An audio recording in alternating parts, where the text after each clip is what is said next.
Baik, bismillahirrahmanirrahim. Assalamualaikum warahmatullahi wabarakatuh. Waalaikumsalam warahmatullahi wabarakatuh. Selamat pagi, Ananda semua. Pagi Bu.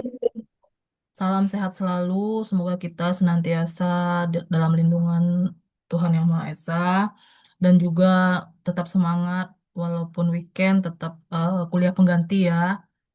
Dan hari ini adalah agenda UTS Ananda semua. Ibu harap Ananda bisa mengikutinya dengan serius karena ini penilaian untuk UTS dan Ibu akan karena presensinya udah Ibu klik di Siakat, jadi Ibu akan memprint screen berkala Zoom ini dan itu akan menjadi poin tersendiri ya untuk kehadiran hari ini. Kecuali tadi kelompok satu, tapi kelompok satu itu sebetulnya kecuali Rido, setidaknya bisa ikut juga lah ya. Ada nilai tambahan juga kalau mereka ikut yang di sini. Oke, Ananda, kita berurutan ya, kelompok satu sampai kelompok 2 sampai 5 dan tiap kelompok silahkan menentukan moderatornya masing-masing dan Ibu harap ada satu pertanyaan tiap kelompok. Jika tidak ada yang raise hand nanti akan Ibu tunjuk. Atau mau tanpa tanya jawab aja. Kalau tanpa tanya jawab Tam- ya, ya Tanpa tadi yang tanya jawab saja. kenapa Arif? Tanpa tanya jawab saja nggak sih? Oke, kalau gitu sistemnya berarti nanti Ibu komentari, Ibu beri tanggapan di akhir ya, seperti yang angkatan 2022 kemarin. Baik, kita langsung saja tanpa membuang waktu lagi. Kelompok 2 dipersilahkan untuk presentasi.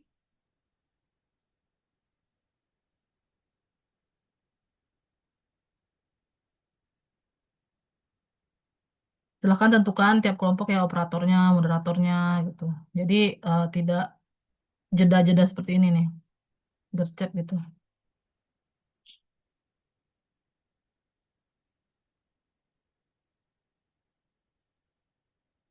Silahkan kelompok 2.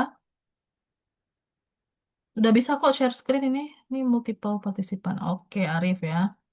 Silahkan.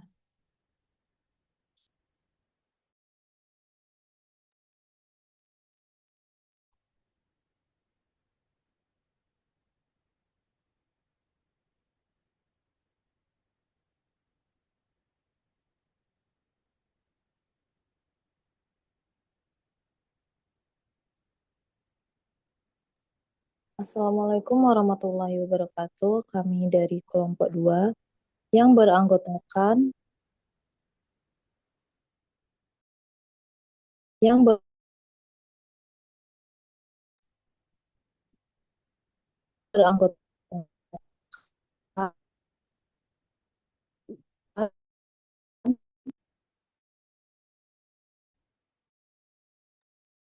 yang beranggotakan Sinta Sundari dengan NIM 08, Muhammad Arif NIM 09, Rizka Alia Rahma NIM 011, Siti Wulandari NIM 012, dan Daniel NIM 013.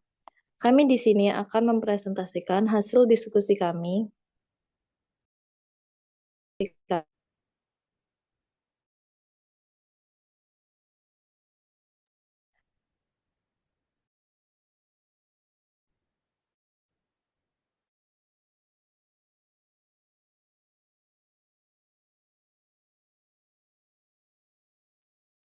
Pendahuluan, penaksir DT adalah fungsi dari data sampel X1, X2 sampai dengan Xn yang digunakan untuk memperkirakan parameter theta yang tidak diketahui. Data Xi bisa saja tidak salah.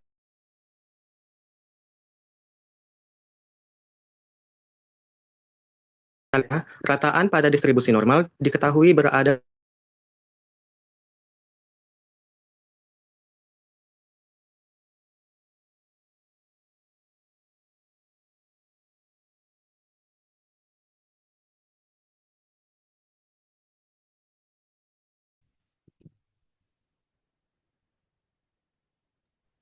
Kalau temannya nge-lag langsung digantikan oleh yang lain yang lagi bagus jaringannya aja.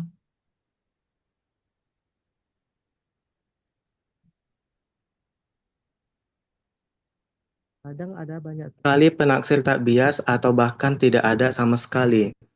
UMFU atau Uniform Minimum Variance Unbiased Estimator adalah penaksir tak bias yang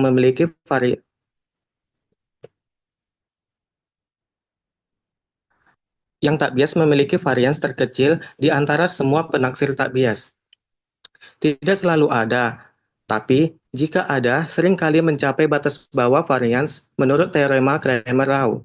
Cara mencarinya, gunakan statistik cukup dan lengkap, lalu bentuk fungsi tak bias dari statistik itu.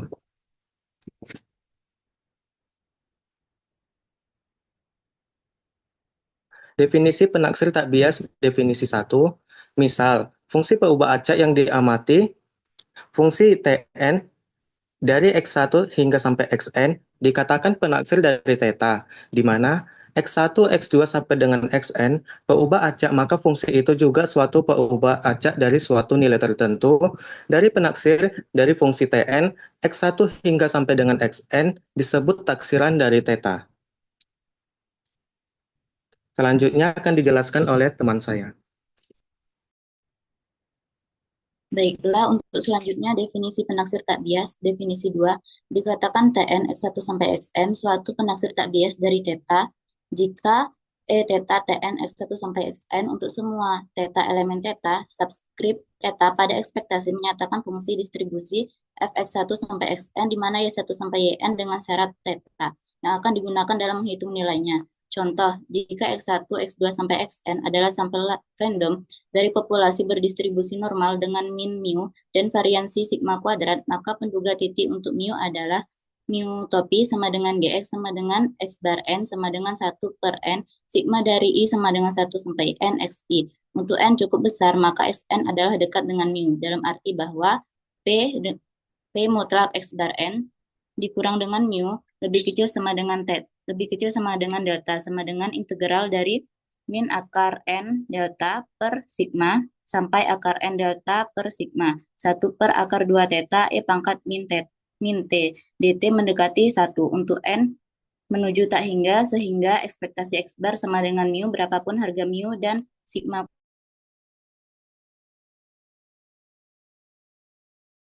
kuadrat. Metode kemungkinan maksimum. Metode untuk menghitung estimasi titik yang paling populer adalah metode kemungkinan maksimum, yang memilih P elemen P, yang merupakan pilihan terbaik untuk data observasi yang sebenarnya. Anggapan bahwa variabel random X1 sampai Xn mempunyai distribusi bersama P dengan parameter theta.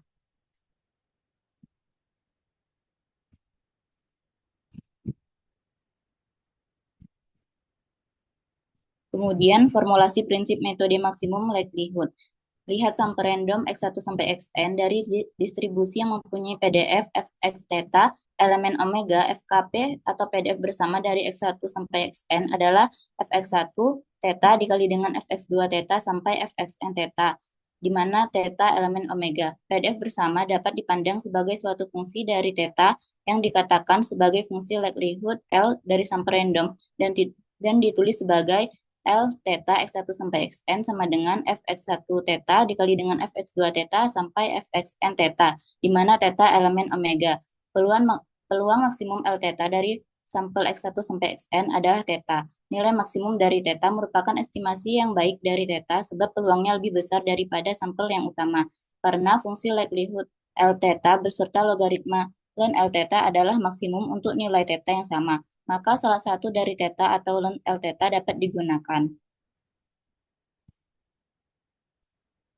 Selanjutnya, formulasi prinsip metode maksimum likelihood. Dalam hal ini, ln L theta sama dengan sigma 1 sampai NXI, ln theta ditambah dengan 1 dikurang sigma 1 sampai NXI, ln 1 dikurang theta. Jadi, turunan ln theta terhadap theta sama dengan sigma XI per theta dikurang dengan N dikurang sigma XI per 1 dikurang theta sama dengan 0. Untuk selanjutnya akan disampaikan oleh teman saya.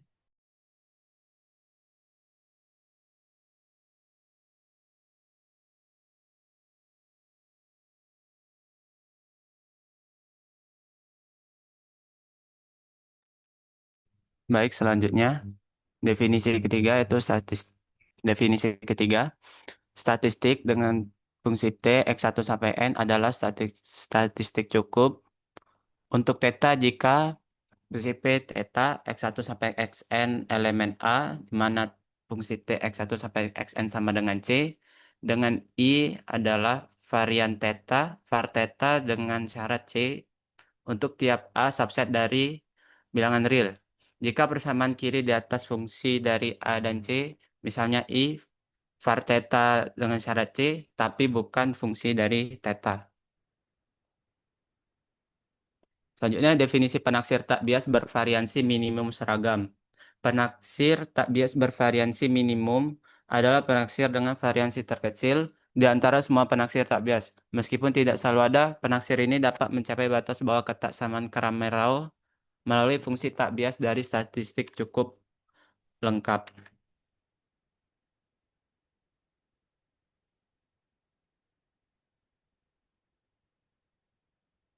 Berikut adalah definisi kelima. Jika dimisalkan E theta theta I untuk I sama dengan 1 sampai R, dan di antara semua penaksir tak bias theta I, TI mempunyai varian terkecil untuk setiap kemungkinan nilai theta. Maka TI disebut penaksir tak bias dengan variansi minimum seragam, atau PTVMS dari theta.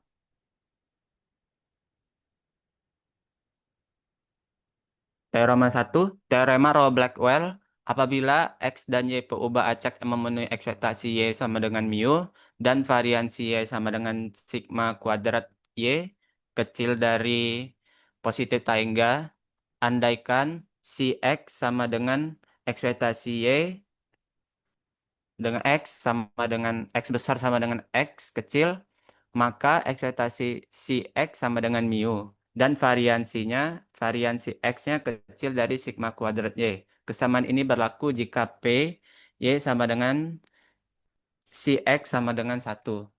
Selanjutnya akan dilanjutkan oleh teman saya.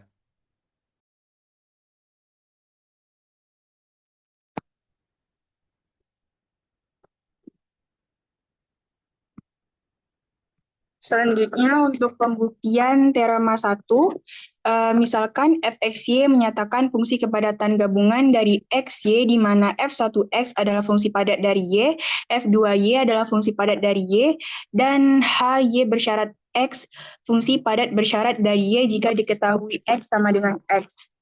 Pertama akan diperlihatkan bahwa ekspektasi Px sama dengan mu, mengingat ekspektasi Y bersyarat X sama dengan integral negatif tak hingga sampai tak hingga Y dikali H Y bersyarat X dy sama dengan integral negatif tak hingga sampai tak hingga Y dikali f X Y dy per f1x sama dengan Px. Maka integral negatif tak hingga sampai tak hingga Y dikali f X Y dy sama dengan Px dikali f1x.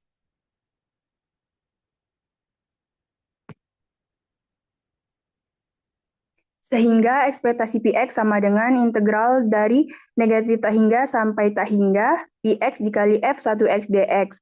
Di mana Px dikali f1x dx kita substitusikan dengan integral negatif tak hingga sampai tak hingga y dikali fxy dy, maka diperoleh ekspektasi Px sama dengan integral negatif tak hingga sampai tak hingga y dikali f2y dy sama dengan mu. Sehingga terbukti ekspektasi Px sama dengan mu.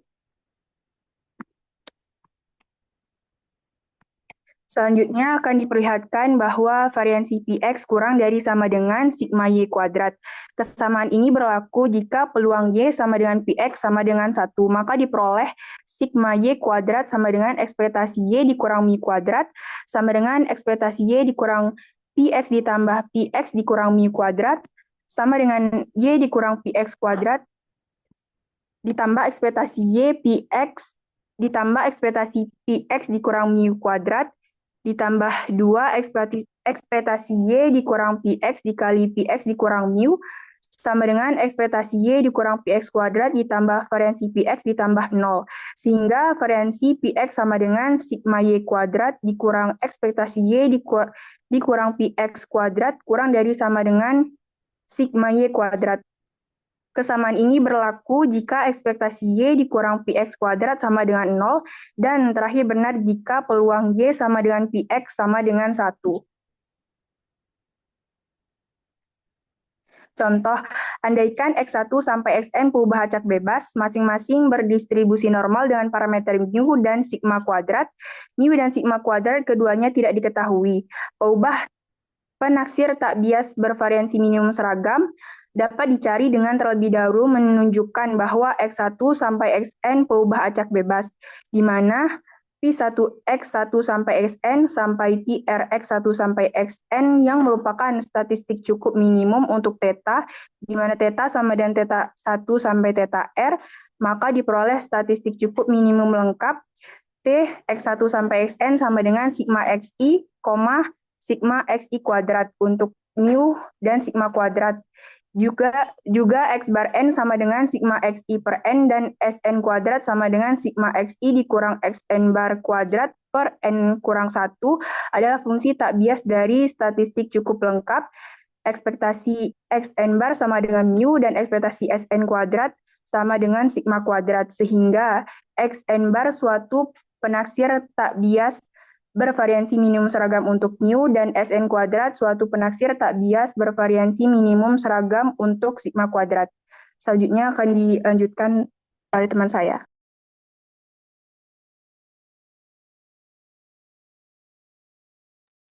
Baiklah, untuk kesimpulannya yaitu materi ini membahas tentang cara memperkirakan nilai suatu parameter dalam statistik, terutama melalui penaksir titik. Penaksir titik merujuk pada rumus atau fungsi yang dipakai untuk menilai parameter berdasarkan data sampel. Fokus utama adalah pada penaksir yang tidak bias, yaitu penaksir yang rata-rata nilainya sama dengan nilai aktual dari parameter tersebut. Namun, di antara berbagai penaksir yang tidak bias, tidak semuanya dijamin efisien. Oleh karena itu, kita mencari penaksir yang tidak hanya tidak bias, tetapi juga memiliki variansi terkecil. Dikenal sebagai penaksir tidak bias dengan variansi minimum seragam atau bisa disebut dengan PTVMS. Untuk mencapai hal ini, digunakan konsep statistik yang cukup dan lengkap, serta teorema Rao-Blackwell yang berfungsi untuk meningkatkan kualitas penaksir. Salah satu metode yang populer dalam pencarian penaksir adalah metode kemungkinan maksimum atau MLE, yang menentukan nilai parameter dengan cara membuat data yang diobservasi menjadi yang paling mungkin terjadi. Secara keseluruhan, dengan teori-teori ini, kita dapat menemukan penaksir yang paling optimal dan paling tepat untuk merepresentasikan parameter dalam populasi. Demikianlah yang dapat kami sampaikan dari kelompok 2. Lebih dan kurangnya kami mohon maaf. Kami akhiri. Wassalamualaikum warahmatullahi wabarakatuh. Waalaikumsalam warahmatullahi wabarakatuh. Terima kasih kepada kelompok 2. Aplaus buat kelompok 2 yang telah mempresentasikan dengan baik hasil kerja kelompoknya yang dijadikan nilai UTS nantinya. Baiklah, selanjutnya kita lanjutkan ke kelompok 3. Silakan kelompok 3, operator dan moderatornya siap-siap.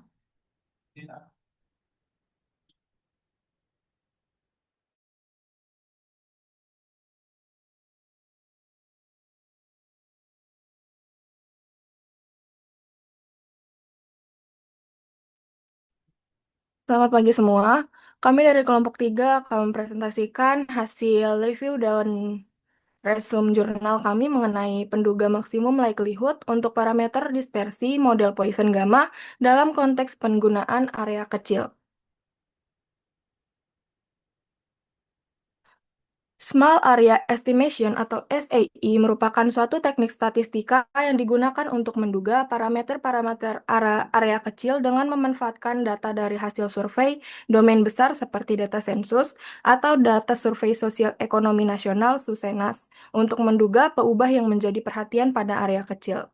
SAE ini dikembangkan sebagai teknik pendugaan alternatif yang mampu mengatasi semua masalah di atas, yaitu dengan dua pendugaan, yaitu pertama, pendugaan tidak langsung, merupakan pendugaan pada suatu domain dengan cara menghubungkan informasi pada area tersebut dengan area lain melalui model yang tepat. Lalu kedua, yaitu pendugaan langsung, adalah pendugaan dengan berdasarkan penerapan model penarikan sampel. Selanjutnya akan dijelaskan oleh rekan saya. Baik, berikutnya adalah mengenai model Poisson gamma. Model Poisson gamma di mana YI berdistribusi Poisson dengan parameter theta I, di mana theta I berdistribusi gamma. Untuk menentukan parameter sebaran gamma bagi theta I, marilah kita perhatikan model Poisson gamma bagi area level yang digunakan, yaitu YI sama dengan X aksen beta ditambah VI ditambah EI sama dengan theta I ditambah EI. Dengan theta I sama dengan X aksen beta ditambah VI. Dengan YI Poisson dengan parameter theta I. Ekspektasi YI sama dengan X aksen beta. Variansi YI sama dengan ekspektasi YI sama dengan X aksen beta. E aksen I sama dengan 0. Variansi EI sama dengan sigma kuadrat EI. Ekspektasi VI sama dengan 0, variansi VI sama dengan sigma kuadrat, theta I untuk gamma dengan parameter mu I kuadrat per sigma kuadrat dengan mu I, dengan ekspektasi theta I sama dengan mu I, variansi theta I sama dengan sigma kuadrat. Berikutnya adalah method of moment estimate atau MMA. Untuk sebuah sebaran binom negatif, ragam sigma kuadrat, rataan mu dan parameter dispersi psi memiliki hubungan sigma kuadrat sama dengan mu ditambah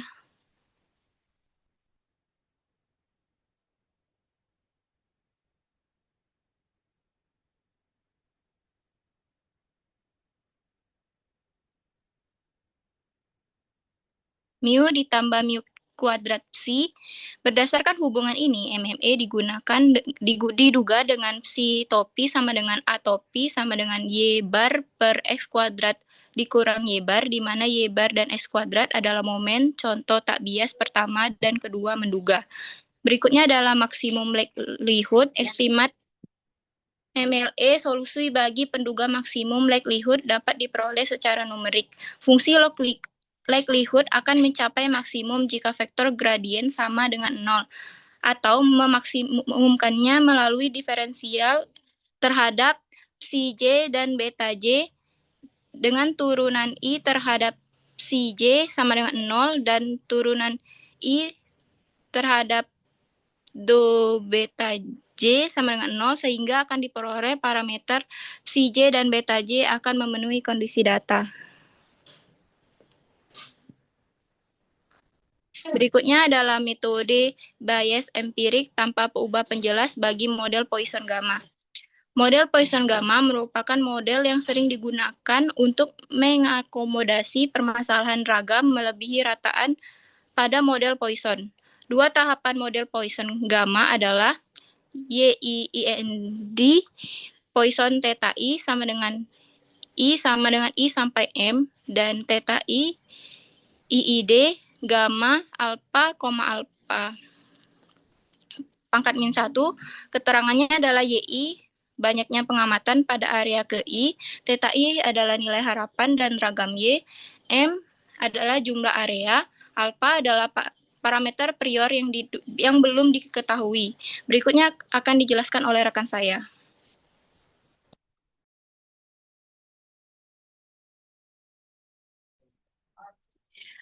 Baiklah, yang selanjutnya adalah metode Bayes linear empirik bagi model Poisson gamma. Metode Bayes linear empirik atau empirical linear bias merupakan suatu metode yang menghindari adanya asumsi sebaran pada metode Bayes empirik. Metode ini hanya menggunakan momen pertama dan kedua dalam menentukan penduga linearnya. Secara umum, model dua tahap pada pendugaan Bayes linear adalah dengan model linear Poisson gamma.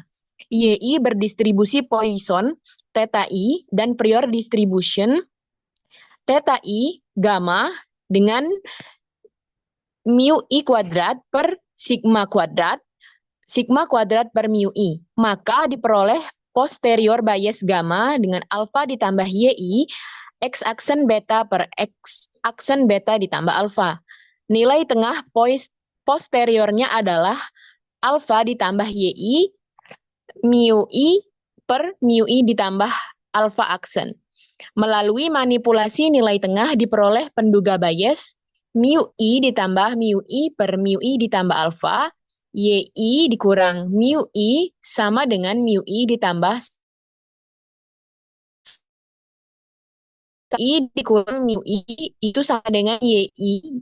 I ditambah 1 dikurang YI X aksen beta diperoleh pembobot bagi pendugaan bias. 1 dikurang YI sama dengan mu I per mu I alfa sama dengan YI.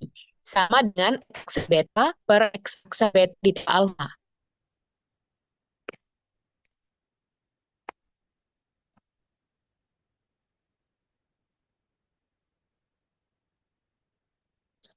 Selanjutnya, pendekatan jackknife untuk penduga MSE theta topi I pangkat EB. Pendekatan jackknife merupakan metode yang sering digunakan dalam survei karena konsepnya yang sederhana.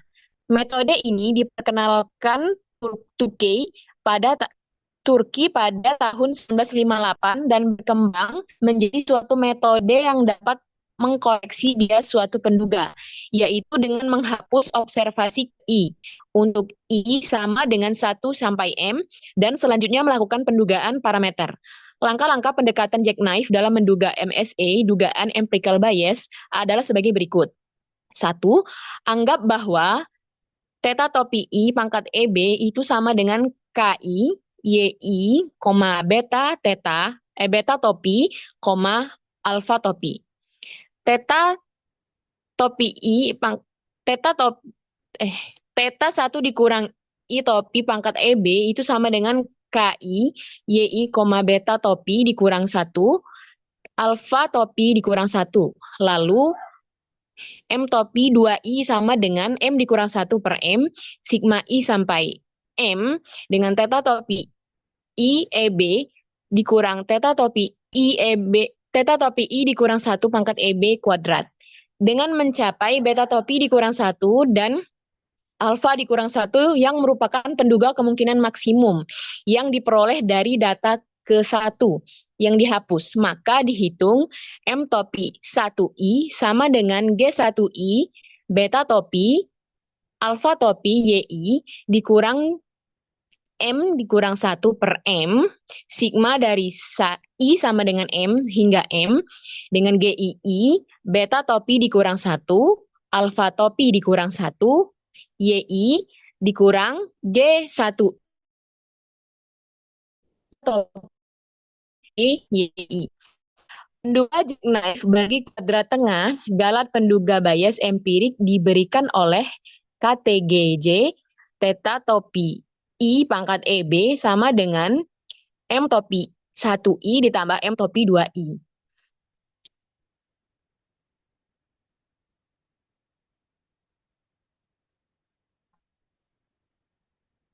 Yang selanjutnya metodologi. Skenario simulasi. Simulasi dilakukan dengan 2 skenario. Skenario tanpa peubah jelas dan dengan peubah jelas. Dengan parameter sebagaimana tabel 1, dengan penetapan ini perlu digarisbawahi bahwa nilai X beta semakin besar dari area 1 ke area 20. Dua hal perlu diperhatikan menyangkut hal ini. X beta adalah nilai harapan Y, sehingga nilai YI dan X beta dugaan akan membesar pula. X beta adalah keragaman total YI. Artinya, keragaman YI menaik dari area 1 ke area 20. Dapat dilihat dari tabel parameter-parameter dalam simulasi berikut ini. Selanjutnya akan dijelaskan oleh rekan saya. Baik, selanjutnya adalah tahapan simulasi. Pembangkitan data untuk kedua skenario simulasi sama, berbeda pada saat fitting model. Model tanpa X di-fit dengan model 0, model dengan X dengan regresi.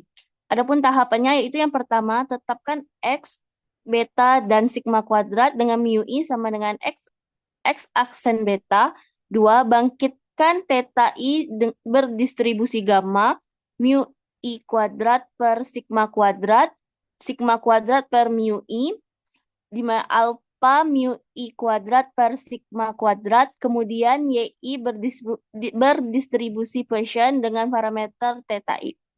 3. Menduga parameter dispersi untuk model tanpa X dengan metode moment MME dan maksimum likelihood MLE dengan prog gen mod model 0. 4. Menduga parameter diskresi untuk model dengan X dan MME dan MLE. Parameter regresi diduga dengan maksimum likelihood menggunakan Progen mode. 5. Menentukan penduga empirical bias bagi langkah 3 dan 4. 6. Menghitung KTG atau MSE jackknife bagi penduga bias. 7. Mengevaluasi simulasi dilakukan dengan memeriksa MSE dan bias, serta dengan membandingkan dua statistika yaitu mean absolute relative error atau MARE dan average relative root mean square error atau RRMSE. MARE mengukur beda absolut antara parameter penduganya, sedangkan RRMSE menghitung keragaman penduga. MARE sama dengan nilai mutlak theta kurang theta topi per theta. RRMSE yaitu akar MSE per theta topi.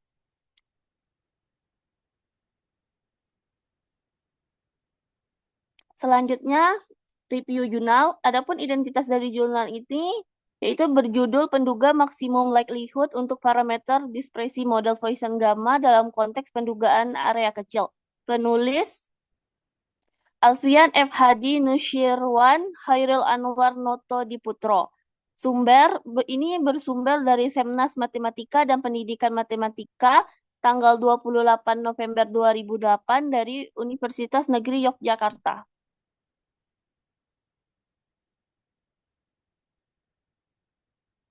Latar belakang, jurnal ini membahas pentingnya pendugaan parameter diskresi dalam model Poisson gamma yang dikenal efektif dalam menangani overdiskresi pada data cacahan. Penduga area kecil atau Small Area Estimation atau SAE menjadi penting karena seringkali ukuran sampel di area kecil tidak cukup untuk menghasilkan estimasi yang akurat.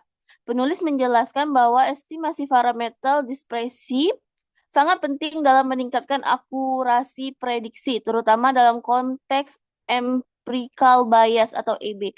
Selanjutnya akan dilanjutkan oleh teman saya.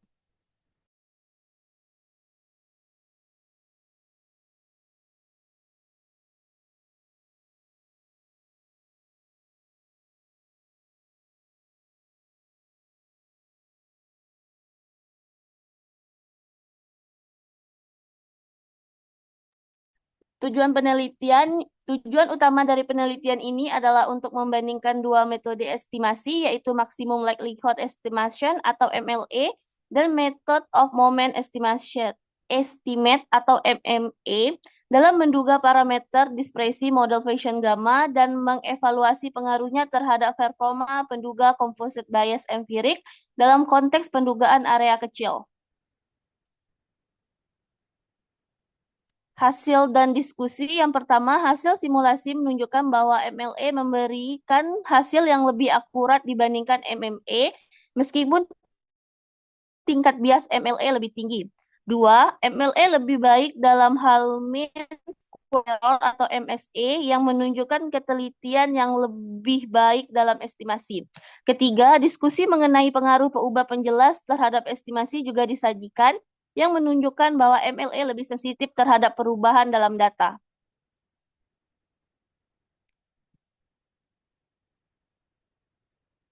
Kelebihan, yang pertama, topik penduga area kecil dan overdiskresi sangat relevan dalam statistika, terutama statistika terapan, khususnya dalam penduga kecil. Yang kedua, metodologi yang digunakan jelas dan terstruktur dengan penjelasan yang memadai sehingga memberikan gambaran lengkap tentang performa metode. Ketiga, pembahasan tentang pembobotan komposit dan penduga EB memberikan wawasan yang berharga tentang efektivitas masing-masing metode. Selanjutnya akan dilanjutkan oleh teman saya. Kemudian kekurangannya, 1. Detail simulasi seperti jumlah replikasi tidak dijelaskan secara detail sehingga sulit diaplikasikan.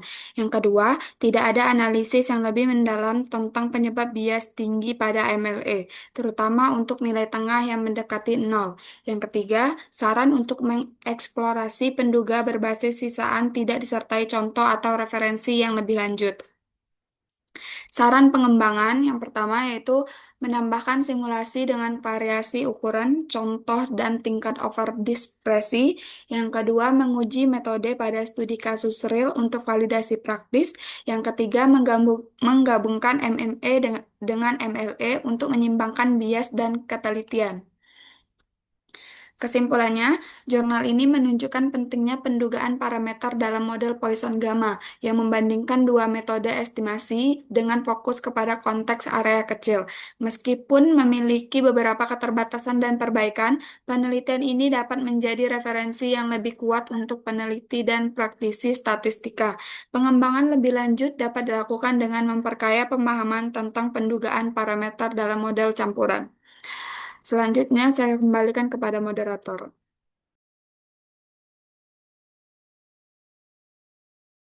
Baik, sekian presentasi kami mengenai review dan resume jurnal. Kiranya dapat menjadi pemahaman bagi teman-teman sekalian. Terima kasih. Baik, terima kasih kelompok 3 yang sudah memaparkan dengan sangat baik hasil kinerja kelompoknya dan lengkap ya, ada resume dan juga ada review. Applause buat kelompok 3. Selanjutnya kita minta kelompok 4 untuk memaparkan hasil kerja kelompoknya sebagai nilai UTS-nya. Silakan kepada kelompok 4, operator dan moderatornya bersiap-siap.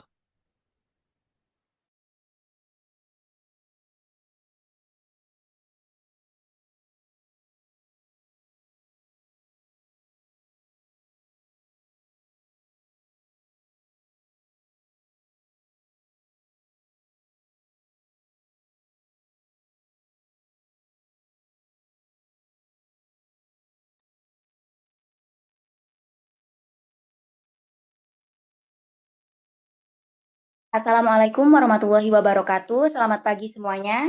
Waalaikumsalam warahmatullahi wabarakatuh.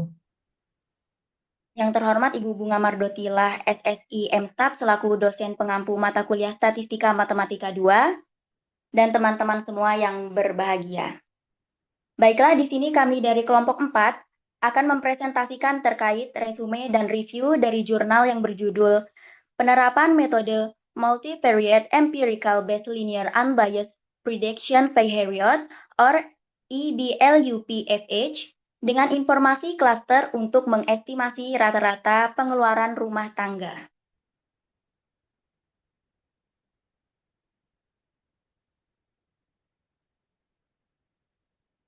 Di mana presentasi kali ini akan disampaikan oleh saya, Anggun Dwi Ariyanti dengan NIM 30, kemudian Rani Napsia dengan NIM 31, Eki Nurhidayati dengan NIM 33, Ewi Albina Agata Borupurba dengan NIM 36, Dini Maida Putri dengan NIM 38, Dimas Septa Alanda Putra dengan NIM 40. Baiklah, kita langsung saja masuk ke bagian yang pertama, yaitu review jurnal. Bagian pertama dari review jurnal yaitu identitas reviewer, yaitu kelompok 4 pada mata kuliah Statistika Matematika 2. Matematika 2 dengan dosen pengampu Ibu Bunga Mardotilah SSI MSTAT pada program studi Matematika Fakultas Sains dan Teknologi di Universitas Jambi dengan anggota reviewer yaitu anggota dari kelompok 4 yang telah saya sebutkan di awal.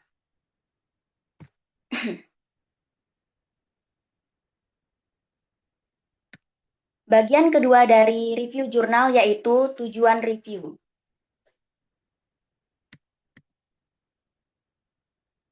Review ini disusun oleh kelompok 4 sebagai bagian dari tugas mata kuliah Statistika Matematika 2. Tujuannya adalah untuk menganalisis, memahami, dan mengevaluasi isi metode dan kontribusi ilmiah dari sebuah jurnal yang mengkaji metode estimasi wilayah kecil berbasis model EBLUP period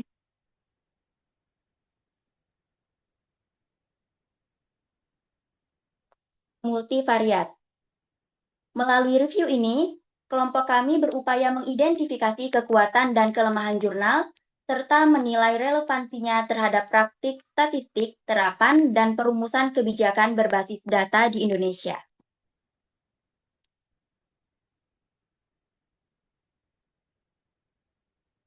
Bagian ketiga dari review jurnal ini ialah identitas jurnal. Judul penerapan metode Multivariate Empirical Based Linear Unbiased Prediction Period or EBLUPFH dengan informasi klaster untuk mengestimasi rata-rata pengeluaran rumah tangga. Nama jurnal matematik dengan volume dan halaman volume 11, nomor 135 halaman 1-25, tahun 2023, penulis Desianti A, Ginanjar I, Toharudin T. DOI seperti yang terlampir, dan penerbit MDPI.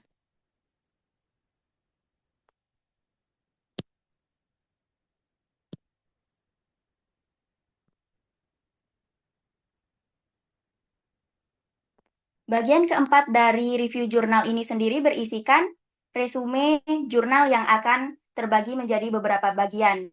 Bagian-bagian tersebut akan dijelaskan oleh rekan-rekan saya.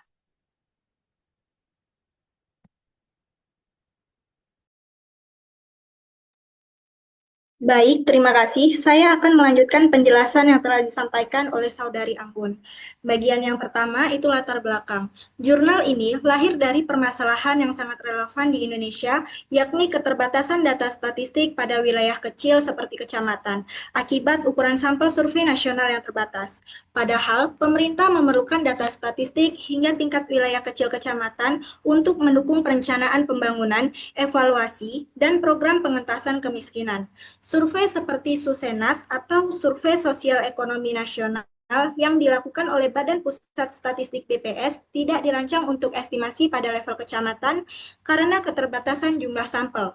Oleh karena itu, diperlukan metode estimasi tidak langsung atau indirect estimation, salah satunya adalah Small Area Estimation atau SAE, dengan pendekatan EBLUP Variate Multivariate.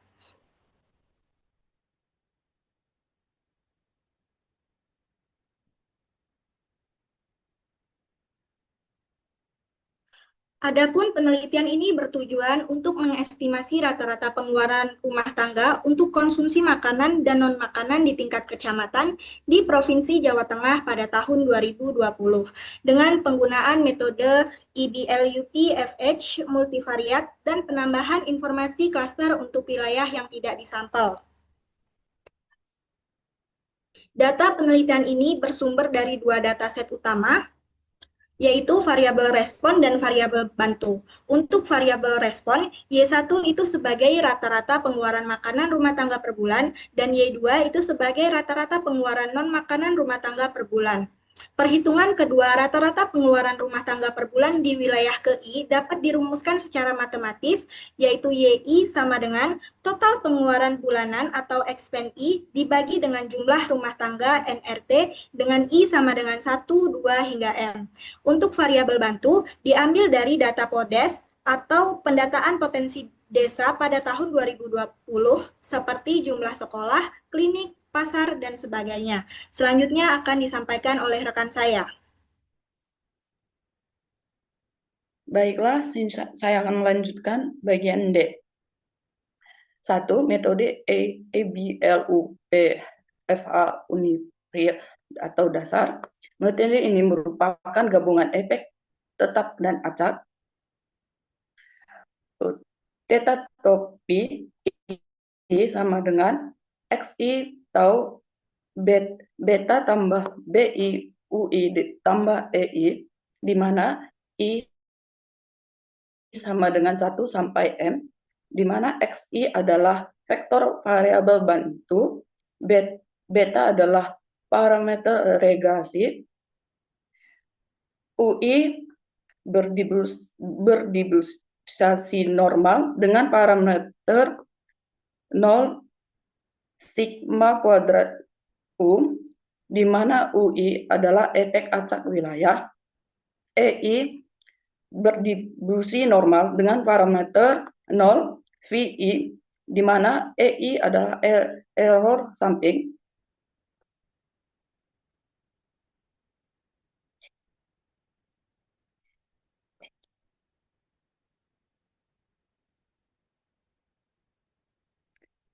Bagian kedua, metode multivariate atau variate untuk dua variabel respon atau makna dan non-makna.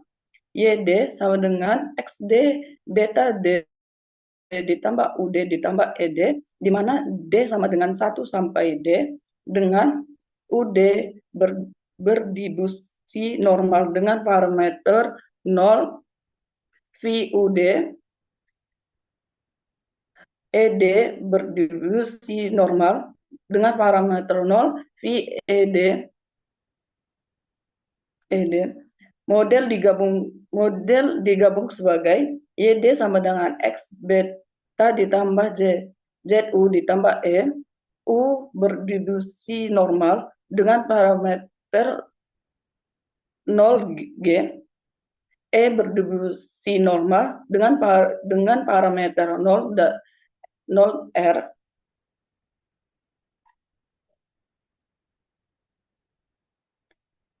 Yang ketiga, estimator ABLUP multivariata.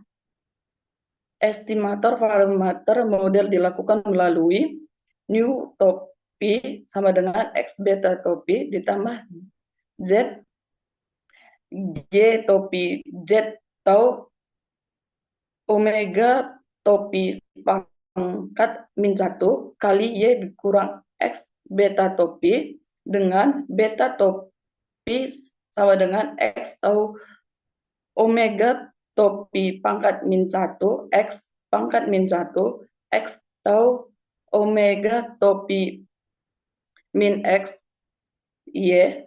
Baik, selanjutnya akan dijelaskan rekan saya.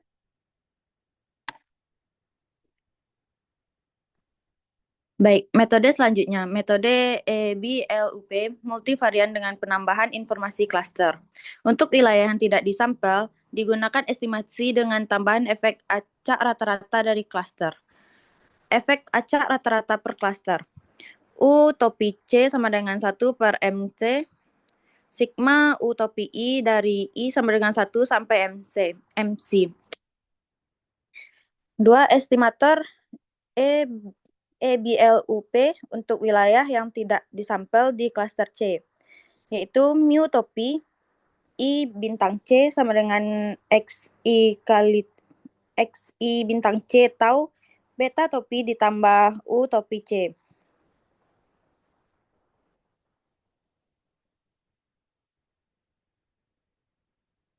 Metode selanjutnya, evaluasi akurasi estimasi RSE.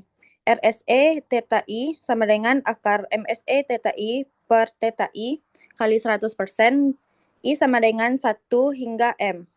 Standar BPS, RSE kecil dari 25% sama dengan akurat. RSE berada di antara 25% sampai dengan 50%, perlu hati-hati. RSE besar dari 50%, itu berarti tidak akurat.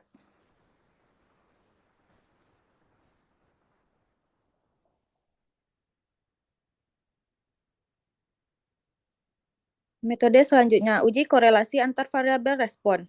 R sama dengan M sigma Y1I dikali Y2I dari I sama dengan 1 hingga M dikurang sigma Y1I dari I sama dengan 1 menuju M dikali sigma Y2I I sama dengan 1 sampai M per akar dari M sigma Y1 kuadrat Y1I kuadrat dari I sama dengan 1 hingga M dikurang sigma Y1I dari 1 sama dengan dari I sama dengan 1 menuju M dikuadratkan dikali akar M sigma Y2I kuadrat I sama dengan 1 hingga M dikurang sigma Y2I I sama dengan 1 hingga M dikuadratkan.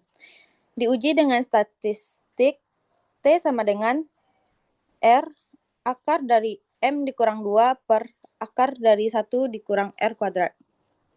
Baik, selanjutnya akan dilanjutkan oleh rekan saya. Selanjutnya hasil yaitu model EBLUP FH multivariat menghasilkan estimasi dengan RSE lebih rendah dibanding metode langsung.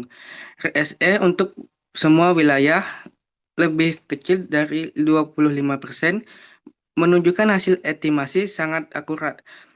Penambahan informasi klaster memperbaiki estimasi untuk kecamatan yang tidak disampel. Estimasi multivariat mempertimbangkan korelasi antara pengeluaran makanan dan non-makanan ditemukan R sama dengan 0,6216 signifikan.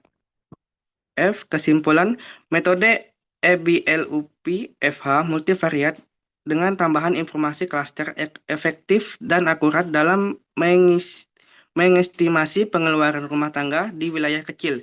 Ini adalah solusi statistik yang efisien untuk BPS dengan pemerintah daerah dalam menyusun kebijakan berbasis data hingga ke level kecamatan.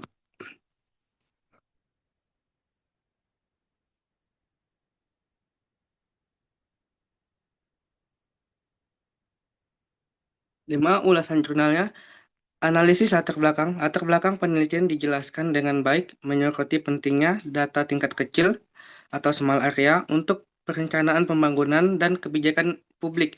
Namun, penjelasan tentang pemilihan variabel pendukung bisa lebih mendalam, terutama terkait kriteria signifikasi statistik yang digunakan. Selanjutnya akan disampaikan oleh teman saya.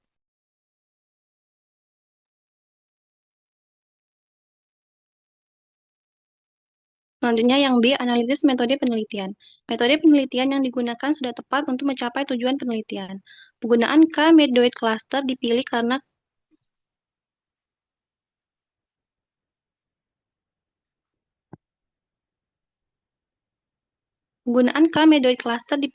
ketahanannya terhadap outliers yang sesuai dengan karakteristik data. Namun, penelitian ini tidak membandingkan metode K-Medoid dengan teknik pengelompokan lain seperti K-means atau hierarchical clustering sehingga kurang memberikan gambaran tentang keunggulan relatif metode yang dipilih. Yang ketiga yaitu analisis hasil penelitian. Hasil penelitian menunjukkan bahwa metode EBLUFH multivariat lebih efisien daripada estimasi langsung. Namun, pembahasan tentang implikasi praktis dari temuan ini masih terbatas. Misalnya, bagaimana hasil estimasi ini dapat digunakan oleh pemerintah daerah untuk merancang program pengentasan kemiskinan.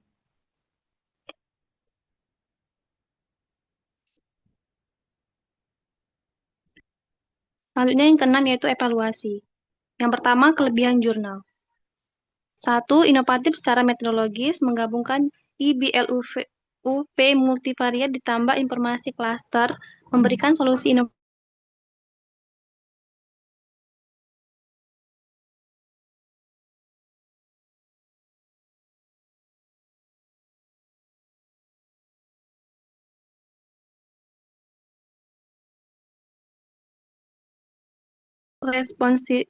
responsif terhadap kebutuhan daerah. Menyentuh isu kesenjangan data spasial. Yang kelima, rujukan literatur sangat kuat. Yang kedua yaitu kekurangan jurnal. Pertama, keterbatasan pembahasan. Pembahasan tentang interpretasi hasil klaster dan dampaknya terhadap estimasi kurang mendalam. Yang kedua, variabel pendukung. Tidak ada penjelasan mengapa beberapa variabel pendukung yang signifikan dalam penelitian sebelumnya tidak digunakan dalam studi ini. Yang ketiga, ruang lingkup terbatas. Tidak ada validasi di wilayah atau tahun lain, sehingga hasil belum bisa digeneralisasi ke konteks berbeda. Selanjutnya akan dijelaskan oleh rekan saya.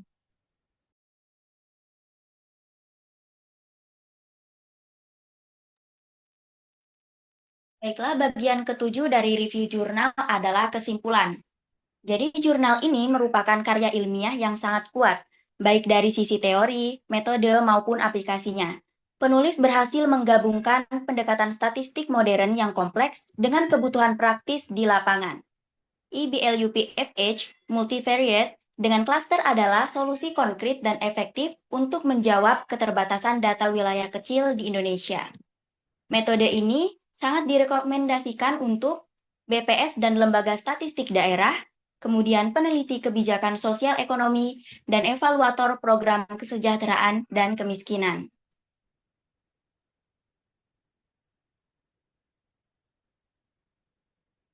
Demikian tadi presentasi yang dapat kelompok 4 sampaikan. Apabila terdapat kekurangan, kami mohon maaf. Sekian dari kami ucapkan terima kasih. Wassalamualaikum warahmatullahi wabarakatuh. Waalaikumsalam warahmatullahi wabarakatuh. Terima kasih kepada kelompok 4 yang telah mempresentasikan dengan sangat baik hasil kerja kelompoknya. Kita beri aplaus buat kelompok 4. Selanjutnya,